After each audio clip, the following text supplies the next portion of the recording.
Okay, so let's say that you have a pretty high hairline, 5 head if you wish. Here's the exact fringe that I would recommend for you.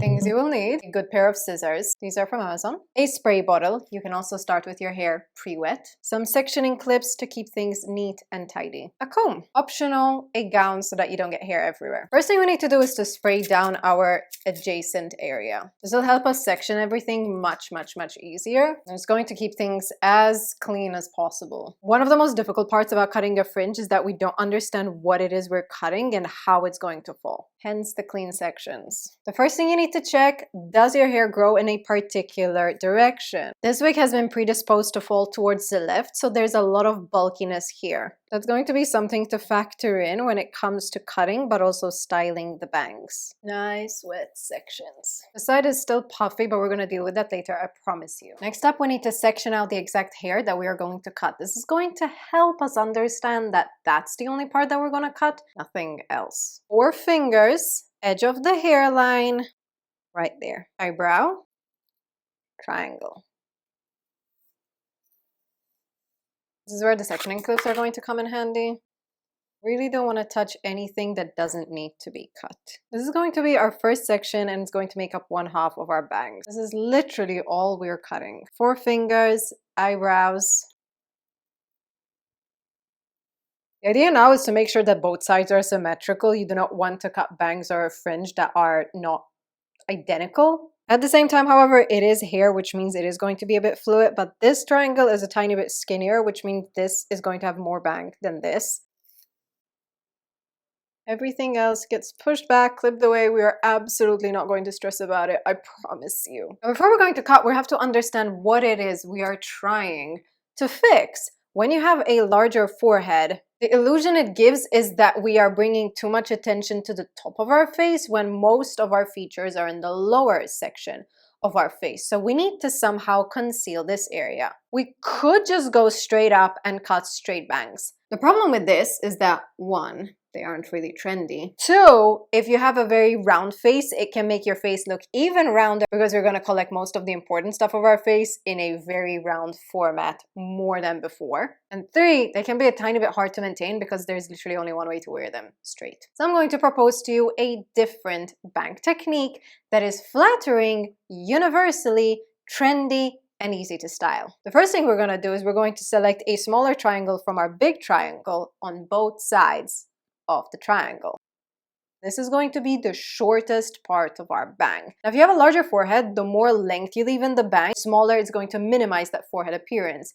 The shorter you go on the bangs, the more you're going to leave forehead out. Today, however, we're going for kind of a mid-level, which means we're going to cut somewhere right in between the eyebrows. If you want yours to be longer, aim for kind of brow bone length, and if you want a bit shorter, aim for just above the brows. Here's the most important thing: do not stretch out your bangs. Hair bounces up. It naturally has a bit of body, so if you cut where you think you need to cut, it's actually going to come around a centimeter higher than that. Leave your bangs totally relaxed. Do not stretch them. This is especially important if you have curls or waves that you believe you aren't going to be straightening and styling every single day. See the difference? This was the hair that I stretched out, and this is the actual length that I want. This is now going to be the shortest part of our bangs. The next step is going to be both extremely difficult and extremely easy. We're going to split this into 2. And we're now going to lift. I'm going to be using the wider side of my comb. This means that there's going to be a tiny bit less tension in the hair, which means it's going to come out softer. If you want a more rigid looking bang, or you're a bit more of a perfectionist, use this. Here in my mouth. So we're lifting the whole thing up, and you could see where our guide hair is. It's right there. That's going to be the shortest part. Now, if I were to cut straight here, it's going to have that exact length, and it's going to come kind of somewhere here. But I actually want my bangs to have more of a curtain effect. This is going to be the shortest length. Everything else is going to gradually get lower. This is key to this haircut because it's going to be the most flattering part of it all. So instead of combing up, you're actually going to bring it to the side. If you've ever bought one of my banged wigs, this is how I create every single one of the bangs because it's the most flattering. So we can see the guide point is still there, but I'm also going to additionally angle my own fingers so that I increase the length. So now you can see this point, when it comes down here, it's going to be roughly cheek length. Then you're gonna grab your scissors.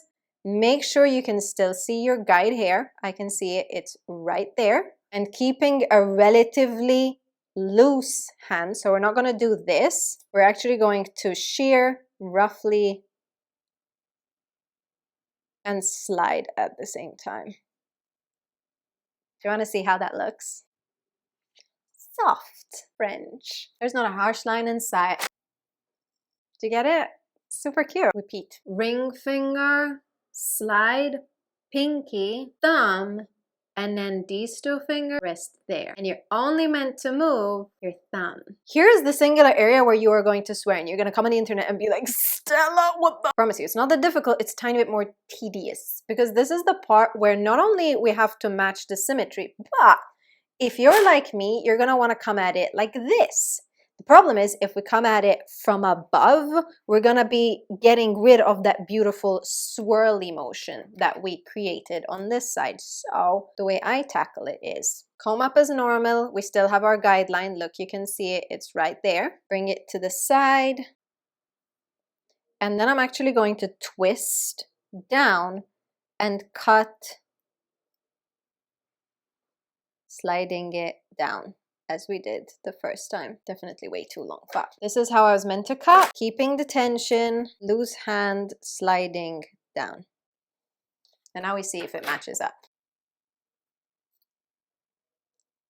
This is giving France, but in the best way possible. This is where you can do last minute adjustments. Here I'm seeing that the 2 points aren't exactly equal, so I'm literally just going to, once again, we're not really cutting, we're sliding the inner angle of the scissor, and that's the only thing that's cutting. So we're not creating any harsh lines by a blunt cut.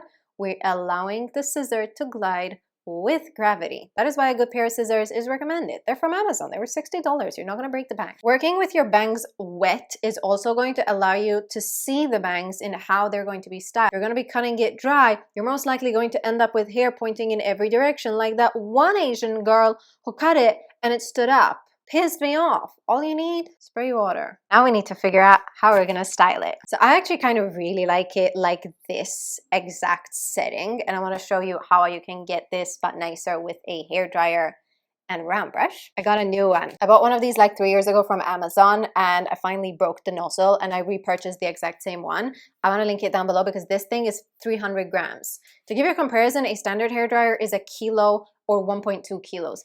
300 grams. This thing is light, mainly referencing my stylists. If you want something powerful, Amazon. You can section your bangs. I'm just gonna tackle them straight away. Hair dryer, high heat, high power, round brush, medium size. Collecting down and to the side.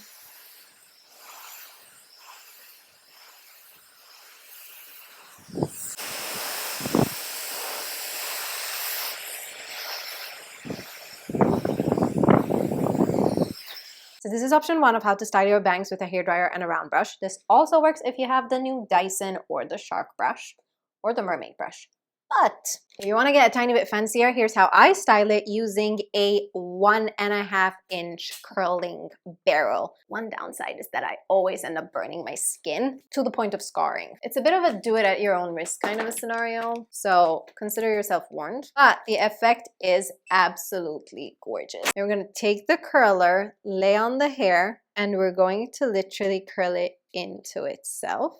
Like so. Repeat on this side. We're not really angling the barrel at all. It's kept pretty horizontal. And I'm going to give just a very gentle curl to this front just so that it looks even more bubble effect. It looks stupid right now. I know. Have faith. A tiny bit of pomade or texture spray if you want a more tousled or waxy look. Today I think I want texture spray. Very light spritz.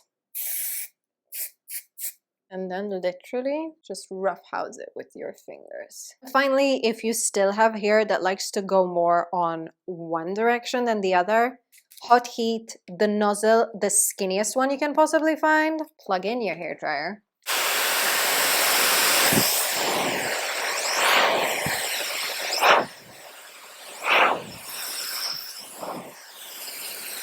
And we're all done. At this point, you can style your hair literally any way. The good thing about these bangs is they are so flattering and they are so charming, especially on larger face types or larger forehead types, that no matter then how you wear the hairstyle, it's going to relatively complement the look. You can keep the hair pretty low and straight, very Dakota Johnson-esque. We can pull it into a pony for a more corporate look. It can look really good if you pull up your hair kind of into a Kim Kardashian messy bedhead kind of a look. You get the vibe. It's one of those bangs that does tend to be so flattering as long as it's styled that the rest of the hair can be pretty whatever you want. I mean, literally, this thing could look good with pigtails. So if you've been looking for that perfect bang style that suits your face completely, do this. It's super easy, difficult to mess up, and incredibly charming. Good luck!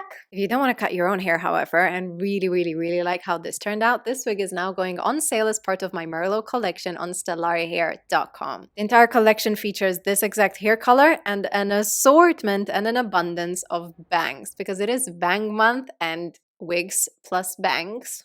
Perfect combination, I mean, literally. This exact wig is on sale now, and you can also check out the rest of the collection if you want to see what more bangs there are. Bye! So cute. It's so cute. Look at it. Can't quite believe this is a wig. I kind of want my hair to be exactly like this. What else is gonna take this beautiful wig?